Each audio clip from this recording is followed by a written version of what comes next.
আসসালামু আলাইকুম। বাংলাদেশ বেতার রাজশাহী স্থানীয় সংবাদ পড়ছি রুকসানা আক্তার লাকি। রাজশাহীতে কয়েকদিন ধরে ঝেঁকে বসেছে কনকনে শীত। উত্তরের হিমেল হাওয়া আর ঘন কুয়াশায় জনজীবন যেন স্থবির হয়ে পড়েছে। ভোরের দিকে হাড় কাঁপুনি ঠান্ডায় কাঁপছে পুরো নগরী। আজ সকাল ৬টায় রাজশাহীতে সর্বনিম্ন তাপমাত্রা ৭ ডিগ্রি সেলসিয়াস রেকর্ড হয়েছে, যা এই চলতি শীত মৌসুমের এখন পর্যন্ত সর্বনিম্ন। ফলে রাজশাহীর ওপর দিয়ে মাঝারি শৈত্যপ্রবাহ বয়ে যাচ্ছে। রাজশাহী আবহাওয়া অধিদপ্তরের ভারপ্রাপ্ত কর্মকর্তা রহিদুল ইসলাম এসব তথ্য জানিয়েছেন। তিনি জানান, গতকালের চেয়ে আজ একদিনে ৩ ডিগ্রি সেলসিয়াস তাপমাত্রা কমে গেছে। এ সময় বাতাসে আর্দ্রতার পরিমাণ ছিল শতভাগ। ঘন কুয়াশার কারণে দৃশ্যমানতা কমে দাঁড়ায় মাত্র ৬০০ মিটার। ঠান্ডার হাত থেকে রক্ষায় অনেকে আগুন জ্বালিয়ে শরীর গরম করার চেষ্টা করতে দেখা গেছে। ঘন কুয়াশা এবং সূর্যের আলো দেখা না যাওয়ায় সড়কে হেডলাইট জ্বালিয়ে জ্বলছে যানবাহন। রাজশাহী জেলা ত্রাণ ও পুনর্বাসন বিষয়ক কর্মকর্তা আব্দুল হাই সরকার জানিয়েছেন, জেলায় ৫৫,০০০ কম্বলের চাহিদা, এর মধ্যে পাওয়া গেছে ৩২,৫০০। তবে আরও বরাদ্দ পাওয়া ৩২ লাখ টাকার কম্বল কেনার প্রক্রিয়া চলছে। আবহাওয়া অফিস জানায়, গতকাল রাজশাহীতে দিনের সর্বনিম্ন তাপমাত্রা ছিল ১০ ডিগ্রি সেলসিয়াস এবং দিনের সর্বোচ্চ তাপমাত্রা রেকর্ড করা হয় ১৪.৮ ডিগ্রি সেলসিয়াস। ওই সময় বাতাসের আর্দ্রতা ছিল ৭৬%। ত্রয়োদশ জাতীয় সংসদ নির্বাচনে ভোটাধিকার প্রয়োগ করতে অপেক্ষার প্রহর গুনছেন তরুণ ভোটাররা। দীর্ঘ সময় ভোট দিতে না পারায় ১২ ফেব্রুয়ারির নির্বাচনে ভোট প্রদানে বেশ আগ্রহী বয়স্করাও। পাশাপাশি জুলাই সনদ বাস্তবায়ন ও গণভোট প্রচারে কাজ করছেন তরুণ নারী ভোটাররা।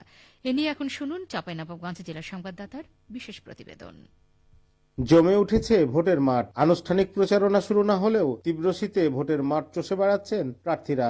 ত্রয়োদশ জাতীয় সংসদ নির্বাচনকে কেন্দ্র করে উৎসাহী সাধারণ ভোটাররাও। দীর্ঘদিনের বঞ্চনা পেরিয়ে সুষ্ঠু ও নিরপেক্ষ ভোট প্রদানের প্রত্যাশা তাদের।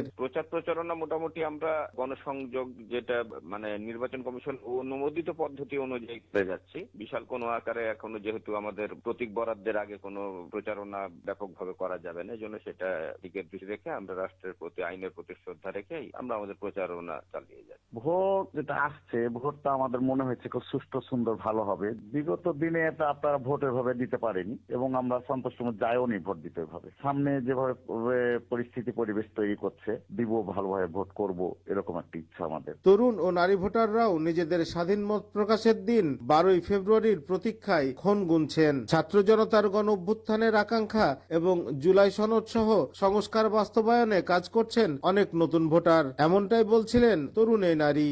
বিগত সময়ের ভোটের পরিবেশ তো সবার জানা। এটা তো আসলে কোনো ওইভাবে ভোট ছিল না, এটা একতরফা একটা ভোট ছিল। এবার আমরা অবশ্যই ভালো কিছু একটা দেখবো, কারণ এখন তো আর স্বৈরাচার নাই। অতএব সব দলের অংশগ্রহণের মাধ্যমে, সব থেকে বড় কথা, এর আগে মানুষ একটা ভীতি নিয়ে গেছে এবং যতটুকু আমি দেখেছি বেশিরভাগ মানুষ ভোট কেন্দ্রে যেত না, কিন্তু এবার ইনশাল্লাহ সবাই যাবে। অবশ্যই আমরা একটা শুধু নিরাপদ পরিবেশে ভোট দিতে চাচ্ছি এবং যেটা ইনশাল্লাহ আমরা নতুন ভোটার হিসেবে অবশ্যই আশা করি যে সেটা হবে এবার। আজ ৬ জানুয়ারি চাঁপাইনবাবগঞ্জে আসছে ভোটের গাড়ি। চাঁপাইনবাবগঞ্জ সদর, নাচল ও গোমস্তাপুর উপজেলায় গণভোট নিয়ে চালানো হবে প্রচারণা। মনোয়ার হোসেন জুয়েল, চাঁপাইনবাবগঞ্জ জেলা সংবাদদাতা, বাংলাদেশ বেতার, রাজশাহী। নওগাঁ সদর উপজেলা ভূমি অফিসের উদ্যোগে ভূমি সেবা বিষয়ক গণশুনানি অনুষ্ঠিত হয়েছে। গতকাল পৌরভূমি অফিস চত্বরে অনুষ্ঠানে প্রধান অতিথি ছিলেন সদর উপজেলা সহকারী কমিশনার ভূমি শেখ নওশাদ হাসান। অনুষ্ঠানে সেবা প্রত্যাশীদের কাছ থেকে ভূমি সেবা সম্পর্কে বিভিন্ন মতামত গ্রহণ করা হয়। এছাড়া অনলাইনে মিউটেশন, ভূমি উন্নয়ন কর প্রদানের উপর গুরুত্ব আরোপ করেন কর্মকর্তাগণ। গণশুনানিতে পৌরভূমি অফিসের উপসহকারী কর্মকর্তা হাবিবুজ্জামান, সার্ভেয়ার জিল্লুর রহমান ও অন্যান্যগণ বক্তব্য প্রদান করেন। নাটোরের প্রতিভাবান হকি খেলোয়াড় কণা আক্তারের পরিবারকে বাড়ি সংস্কারে ঢেউটেন এবং অর্থ সহায়তা প্রদান করা হয়েছে।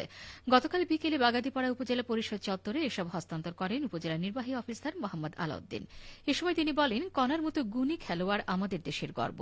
প্রতিভা বিকাশ এবং পারিবারিক প্রয়োজনে সরকার সবসময় তার পাশে থাকবে।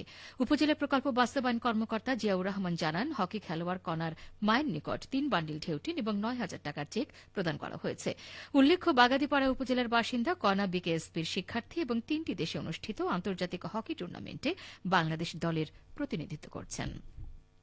সবশেষে আবহাওয়া। আজ দুপুর 12টায় রাজশাহীতে তাপমাত্রা ছিল 15.4 ডিগ্রি সেলসিয়াস। এ সময় বাতাসে আপেক্ষিক আর্দ্রতার পরিমাণ ছিল 76%। রাজশাহী ও পার্শ্ববর্তী এলাকায় আজ সূর্যাস্ত সন্ধ্যে 5:31 মিনিটে। সংবাদ শেষ হল।